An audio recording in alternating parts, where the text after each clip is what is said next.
अगर मैं आपसे कहूं कि ऑस्ट्रेलिया के खिलाफ टीम इंडिया के टी20 स्क्वाड का ऐलान हो चुका है। हाँ, उसी के साथ साथ यह भी बता दिया जा चुका है कि किसे ड्रॉप किया गया, तो किसे कप्तान, तो किसे उप कप्तान बनाया गया, किसकी जगह पर कौन आने वाला है। भाई साहब, आप यकीन नहीं कर सकते कि इस बार ऐसे प्लेयरों की एंट्री कराई गई है जिसका नाम आप कभी सोचे नहीं थे कि ये टी20 भी आएंगे, और ऐसे प्लेयरों को बाहर निकाला गया है जिसका नाम आप तब भी नहीं सोचेगी कि इन्हें निकाला जा सकता है। और अगर इन्हें निकाला गया तो टीम कैसी, मतलब टी20 के ही प्लेयर को बाहर निकाल देना।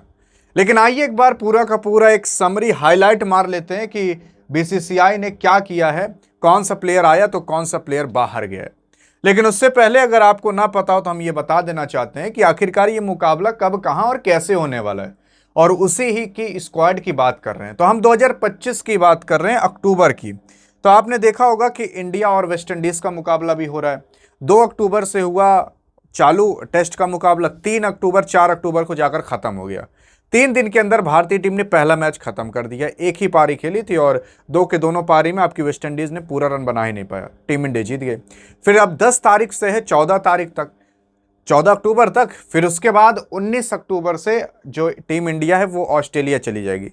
19 अक्टूबर से टीम इंडिया को खेलना पड़ेगा कुछ ओडीआई का मुकाबला, 25 अक्टूबर तक 3 ओडीआई के मुकाबले खेलने पड़ेंगे।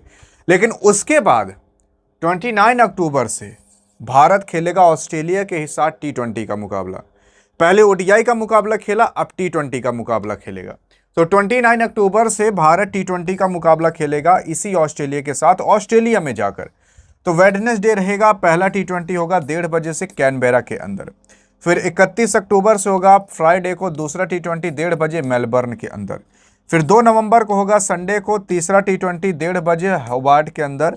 फिर 6 तारीख को होगा, यानी 6 नवंबर को होगा, 6 नवंबर 2025 को थर्सडे को चौथा टी20 2 बजे गोल्ड कास्ट के अंदर। फिर 8 नवंबर को होगा सैटरडे 5वां टी20 2 बजे ब्रिस्बेन के अंदर।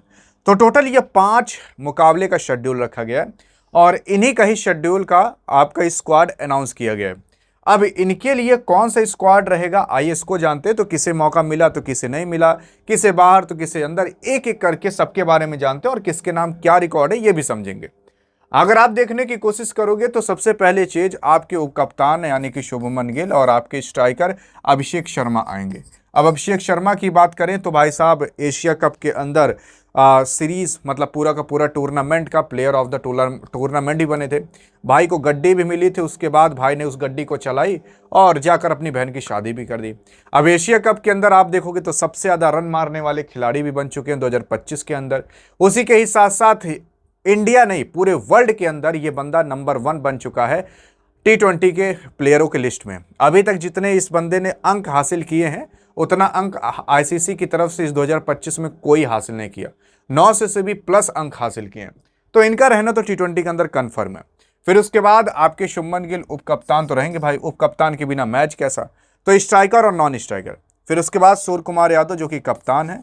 फिर तिलक वर्मा, भाई साहब तिलक लगाकर फाइनल जिता दिए थे, और इस बार नीतीश कुमार रेड्डी को भी मौका मिला है।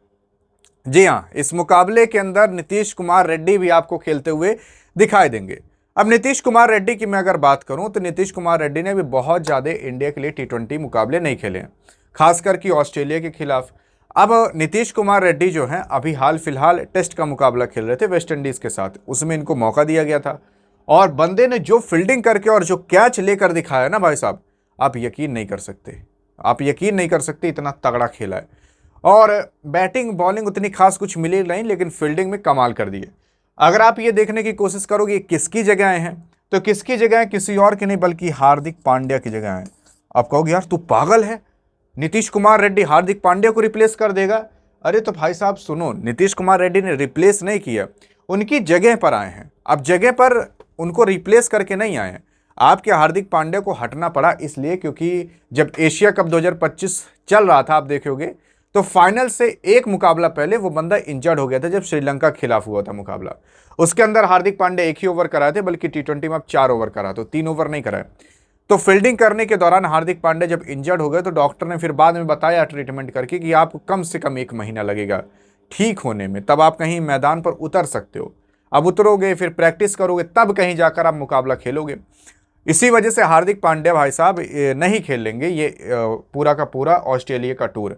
इस वजह से हार्दिक पांड्या की जगह नीतीश कुमार रेड्डी को लाया गया है। अब अगर आप शिवम दुबे को देखोगे तो शिवम दुबे यार एशिया कप के अंदर खेले थे, इसके अंदर भी खेलेंगे T20 के अंदर। फिर उसके बाद Akshay Patel as a allrounder और स्पिन बॉलर की तरह काम करेंगे। फिर अगर देखने की कोशिश करोगे तो जितेश शर्मा को भाई साहब मौका दिया गया। अब आप कहोगे जितेश शर्मा को तो एशिया कप में दिया गया था। अरे भाई साहब दिया तो गया था, लेकिन क्या उतरे थे मैदान पर? नहीं उतरे थे। ना बैटिंग मिली थी, ना विकेट कीपिंग मिली थी, ना बॉलिंग मिली थी, कुछ नहीं मिला था।